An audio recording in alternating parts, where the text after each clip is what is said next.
আসসালামু আলাইকুম ওরহমতুল্লাহি ওবারাকাতু।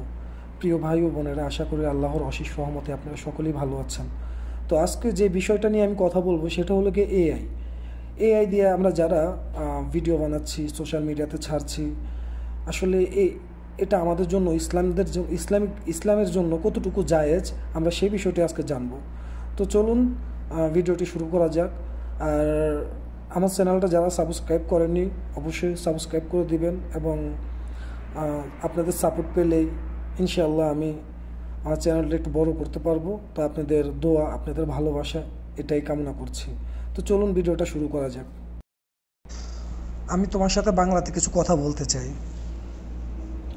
অবশ্যই, তুমি কি বিষয়ে কথা বলতে চাও? আচ্ছা, এআই আমরা যে তোমাকে ইউজ করে বিভিন্ন ভিডিও বানাচ্ছি, মানুষের আকৃতি বানাচ্ছি, সেই ভিডিওগুলা মানুষের আকৃতিগুলো দিয়ে আমরা একটা ভিডিও বানাচ্ছি এবং তুমি সেটা বানিয়ে দিচ্ছ। আমরা বলতেছি মুখ দিয়ে, কেউ বলি আর কেউ লিখে বলি, যেভাবে চাই সেভাবে তুমি মানুষগুলো দিয়ে ভিডিও বানিয়ে দিচ্ছ। তো আসলে ইসলামে এটা কতটুকু জায়েজ এবং ইসলাম এটাকে কি বলেছে, তুমি কি এই বিষয়ে আমাকে কিছু বলতে পারো? ইসলামে মানুষের আকৃতি বা চিত্র তৈরি করা নিয়ে আলোচনা আছে এবং এ বিষয়ে বিভিন্ন মতামত রয়েছে। সাধারণভাবে ইসলামিক শরীয়তে এমন চিত্র বা মূর্তি তৈরি করা যা আল্লাহর সৃষ্টির নকল হতে পারে তা নিষিদ্ধ। তবে ভিডিও বা ছবি তৈরি করার ক্ষেত্রে এটি নির্ভর করে আপনি কিভাবে এবং কোন উদ্দেশ্যে তা ব্যবহার করছেন তার উপর। যদি এটি শিক্ষামূলক, সংস্কৃতিগত বা অন্যান্য বৈধ উদ্দেশ্যে হয় তবে এটি কিছু ক্ষেত্রে মুক্ত হতে পারে। তবে সঠিক পরামর্শের জন্য একজন আলিম বা ইসলামী উলামার সাথে পরামর্শ করা শ্রেয়। আচ্ছা, ঠিক আছে, আমি বুঝতে পারলাম। অবশ্যই আমি সেটা নিয়ে আলোচনা করব। তুমি আরেকটা আমাকে বিষয় জানাও, এই যে মানুষগুলা যে আমরা এই এআই দিয়ে যে মানুষগুলো আমরা তৈরি করছি, এই মানুষগুলোর অস্তিত্ব কিন্তু এই দুনিয়াতে নাই, তোমরা কিন্তু এগুলাকে বানিয়ে দিচ্ছ। তো এই বানানোটা এটাকে কোথাও কোনো কোরআন কিংবা হাদিসে তোমার কি জানা মতে আছে যে যেখানে এটাকে একদম নিষেধ করা হয়েছে, যেটা আল্লাহ তাআলা বলেছেন এটা হারাম, এটা করা যাবে না, এটার জন্য অনেক বড় শাস্তি হবে? এই বিষয়ে কি তুমি কিছু জানো? ইসলামে এমন কিছু বিষয় আছে যা সরাসরি কোরআন বা হাদিসে উল্লেখিত নয়, তবে ইসলামী চিন্তাবিদ ও আলিমগণ বিভিন্ন প্রেক্ষাপটে এর ব্যাখ্যা দিয়েছেন। সাধারণভাবে ইসলামিক শরীয়তে মানুষের আকৃতি বা চিত্র তৈরি করা নিয়ে সংরক্ষণ ও সতর্কতা অবলম্বন করার কথা বলা হয়েছে, যাতে তা কোনোভাবে আল্লাহর সৃষ্টির নকল না হয়। কিছু ইসলামিক উলামা মনে করেন কোনো জীবিত জিনিসের চিত্র বা মূর্তি তৈরি করা উচিত নয়, কারণ এটি আল্লাহর সৃষ্টির প্রতি অসম্মান হতে পারে। তবে এ বিষয়টি অনেক সময় প্রসঙ্গ ও উদ্দেশ্যের উপর নির্ভর করে। যদি তোমার মনে হয় যে এটি ইসলামের মৌলিক নীতির সাথে অমিল হয় তবে তোমার জন্য একজন অভিজ্ঞ আলিমের সাথে পরামর্শ করা শ্রেয়। ঠিক আছে, ধন্যবাদ, আল্লাহ হাফেজ।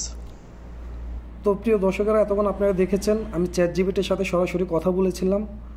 চ্যাট জিপিটি কী বলেছে সেটা আপনারা শুনেছেন।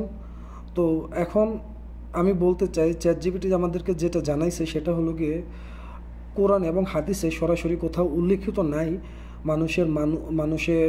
মানুষ না, যে কোনো কিছুর প্রাণের ছবি আকৃতি করা কিংবা আর্ট করা এটা আসলে জায়েজ কিনা। সে আমাকে সরাসরি বলেছে কোরআন এবং হাদিসে এটা কোথাও উল্লেখিত নাই সরাসরি, কিন্তু আলেম ওলামাদের কথার ভিত্তিতে এরা এটাকে ইসলামিকভাবে এটাকে নিষেধ মনে করে। কিন্তু আসলে এটা কোনো হাদিসে আছে কি না, চলুন দেখিনি হাদিস কি বলেছে। সহিহ বুখারী হাদিস নম্বর 5951।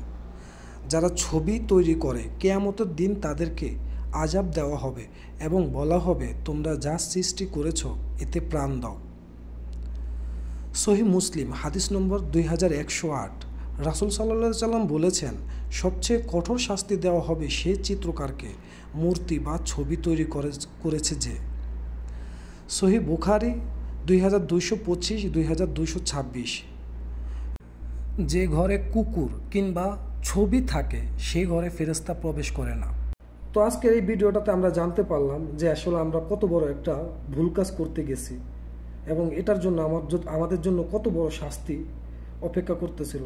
তো এখনই তওবা করে ফেলুন আর এই পথ থেকে বের হয়ে আসুন।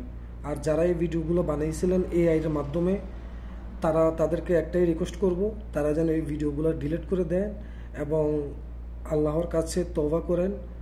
আর আপনার বন্ধুবান্ধব ভাই ব্রাদার যারা জানে না আমার ভিডিওটা, তাদেরকে শেয়ার করবেন। আর আমি চেষ্টা করব আপনাদেরকে নতুন নতুন ইসলামিক ঘটনাগুলা, ইসলামিক ওয়াজ, ইনশাআল্লাহ ইসলামিক সকল ধরনের ভিডিও আমার এই আইডিতে পাবেন আপনারা। তো যারা আমার চ্যানেলটা সাবস্ক্রাইব করেননি অবশ্যই তারা সাবস্ক্রাইব করে দেবেন। ধন্যবাদ। আসসালামু আলাইকুম ওয়া রাহমাতুল্লাহি ওয়া বারাকাতুহু।